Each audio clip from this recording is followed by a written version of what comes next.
দুনিয়া নামক গ্রহ হলো মুমিনদের জন্য জেলখানা আর বেঈমানদের জন্য বালাখানা।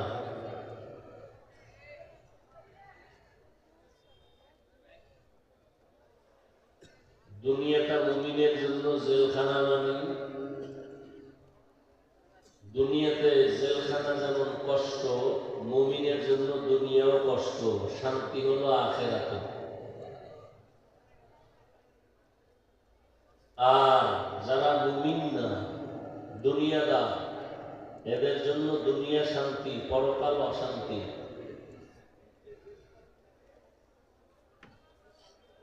মুমিনের জন্য জেলখানার সাথে নবীজি তুলনা দিলেন কেন?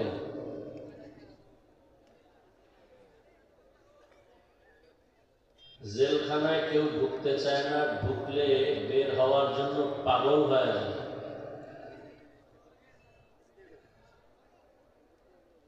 ঠিক যারা মুমিন, তারা দুনিয়াতে থাকতে চাওয়ার চিন্তা স্বপ্ন দেখবে না, তারা এখান থেকে আসল বাড়ি পরকালে যাওয়ার জন্য পাগল থাকবে। জেলখানায় যখন কোনো আসামি ঢুকে, তার স্বাধীনতা থাকে না, মন চাইলেই খাইতে পারে না, মন চাইলে যেখানে সেখানে যেতে পারে না। একজন মুমিন যখন আল্লাহর মোহাব্বত নিয়ে চলবে, দুনিয়াতে থাকা অবস্থায় সে জেলখানার মতো চলবে, মনে চাইলেই খেতে পারবে না, মনে চাইলেই যেখানে সেখানে যেতে পারবে না। খানা আছে, ক্ষুধাও আছে, কিন্তু দেখতে হবে খানাটা হালাল না হারাম। যেমন রমজানুল মুবারকে ইফতারির আধা ঘন্টা আগে ইফতারি সামনে রেডি, পানিও রেডি, পিপাসাও প্রচন্ড, সামনেও পানি, এরপরও পান করে না কেন? ওই মুহূর্তে তার ওই খানাটা হালাল নয়, আল্লাহর বিধানে হারাম।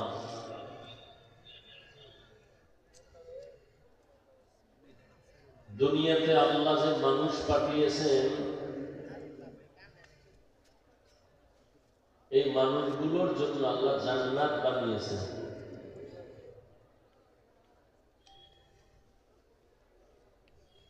হাদিসে আছে পৃথিবীর প্রত্যেকটা মানুষের নামে জান্নাতে ঘর আছে। সব মানুষ, ফেরাউন, নমরুদ, কারুন, সাদ্দাত, হামান। কিন্তু আল্লাহ শর্ত লাগাইছে, ঈমান ছাড়া কেউ জান্নাত পাবে না।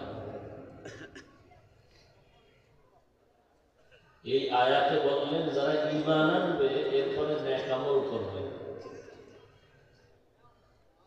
তাকে আল্লাহ শুধু জান্নাত দিবেন না, সর্বোচ্চ শান্তির ঠিকানা, সর্বোচ্চ যে জান্নাত, জান্নাতুল ফেরদাউস দিবেন।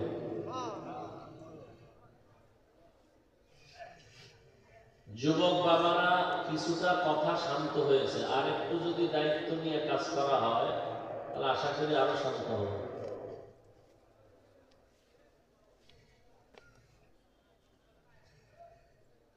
এজন্য নবী বলেন, জান্নাতের কামনা করে যখন দোয়া করবা, সর্বোচ্চ জান্নাতুল ফেরদাউসের জন্য দোয়া করিও। এটা সর্বোচ্চ জান্নাত, জান্নাতুল ফেরদাউস। আপনাদের ক্ষুধা লাগছে? কথা বলেন না কেন? ক্ষুধা লাগছে? আর যদি কোনো ক্ষুধা থাকে, বাদাম খাইলে কমবে? ওয়াজের প্যান্ডেলে খাওয়া দাওয়ার বেয়াদবি কেন?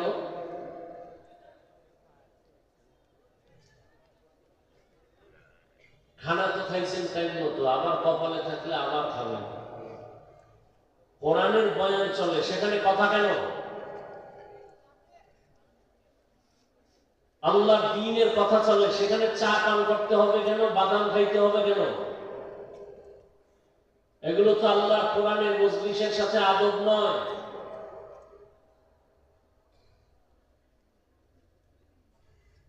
হায়াতের অর্ধেক শেষ, আর কবে শিখবেন আর আমল করবেন?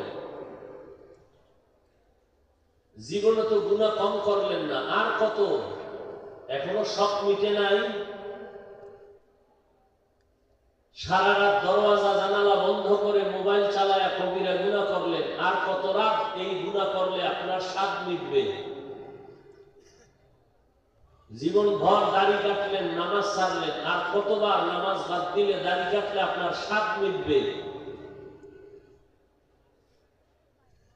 আল্লাহ দয়া করে বেহেশতের বাগানে নিয়ে আসছে, এরপরও কি কপালটা খুলবে না? এখানে আইসা আপনারা উল্টো পাল্টা করবেন, তো আসলেন কেন? আপনার কপালটা এত দুর্বল কেন? নিজেও ক্ষতিগ্রস্ত হচ্ছেন, অন্যেরও ক্ষতি করতেছেন, এরকম অভিশাপ মার্কা কপাল নিয়ে আসলেন কেন? জীবনভর আপনার দ্বারা সবাই কষ্টই পাবে, কেউ শান্তি পাবে না। আপনার আচরণে আলেমের মনে কষ্ট, শিক্ষকের অন্তরে কষ্ট, মা বাবার অন্তরে কষ্ট, জীবনটা খালি কষ্টই দিয়ে যাবেন মানুষকে। রাসূল বলেন, পৃথিবীর ভালো মানুষ ওই ব্যক্তি, খায়রুন নাস মান ইয়ানফাউন নাস, যার দ্বারা মানুষ উপকৃত হয়।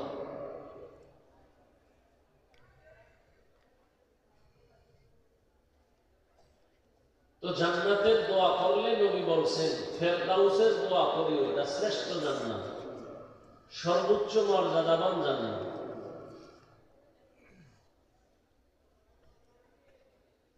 আল্লাহ এই জান্নাত দিবেন দুইটা গুণ যাদের থাকবে তাদেরকে। প্রথম গুণ হলো পরিশুদ্ধ ঈমান, দ্বিতীয় গুণ হলো পরিশুদ্ধ আমল। কিন্তু হাদিসে আছে পৃথিবীর সবার নামে জান্নাতে বাড়ি আছে, যাদের ঈমান নাই এগো নামে জান্নাতে বাড়ি আছে। কিন্তু এই আয়াত বলতেছে ঈমান ছাড়া জান্নাত পাবে না। তাহলে নমরুদ, ফেরাউন, সাদ্দাত, কারুন, আবু জাহাল, আবু লাহাব এদের নামের জান্নাত কি হবে? ওলামায়ে কেরাম জবাব দিয়েছেন, ও মুমিন, তোমার ঈমান আমল যদি ঠিক রাখো তো তোমার জান্নাত তো রিজার্ভ আছেই। মানুষের জীবনের কাজের ক্ষেত্রে একটা কাজ হলো আসল, মূল, আর একটা কাজ হলো মূলের বাহিরে ওভার। দুনিয়াতে যারা কাজ করে দেখেন মূল ডিউটি করে, ওভার ডিউটিও করে। ঠিক দুনিয়াতে যারা মূল ডিউটি করবে, যেমন প্রতিদিন 5 বেলার নামাজ আদায় করা মুমিনের মূল ডিউটি, ইশরাক, আউয়াবিন, চাষ, তাহাজ্জুদ এগুলো ওভার ডিউটি। রমজানে রোজা রাখবে মুমিনের মূল ডিউটি,